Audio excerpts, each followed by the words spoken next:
Dill बेले बाघ छाल सह जणे गिरफ। बाघ छाल डिल बेले माड़ी बसिला सिन्नापाली वन विभाग। नुआपड़ा जिला सिन्नापाली वन विभाग रेंज चटियागुड़ा गाँ निकट में वन विभाग पक्षर चढ़ाऊ जारी रही। एक कलरापत्रिया बाघ छाल जबत करने सहित जड़े अभियुक्त को गिरफ कर गिरफ अभियुक्त हेले सिन्नापाली गाँव ऋषिकेश बाघ। गत 25 तारिख दिन राति 10टारे ऋषिकेश बाघ छाल धरी सिन्नापाली ब्लॉक चटियागुड़े डिल ग्राहकों को अपेक्षा कर जगी रही।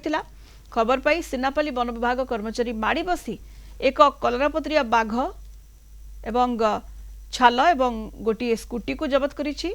वन विभाग यह घटना संपृक्त अभियुक्त सिन्नापाली गाँव ऋषिकेश बाघ को गिरफ करिछि। गिरफ पर अभियुक्त ऋषिकेश बाघ को आज कोर्ट चालाण कर खड़ियाल वनखंड अधिकारी अजीज खान साम्बादिक सम्मेलन में सूचना दैछन्ति।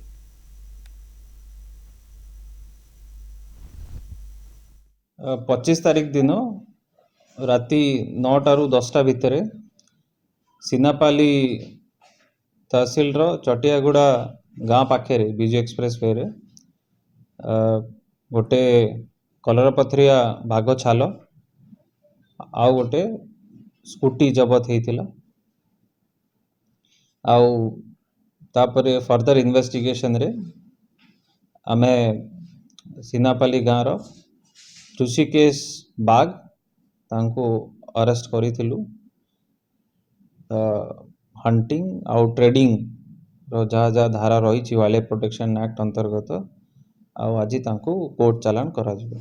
जहाँ लेंथ रही सेटा around 180 centimetre head to tell.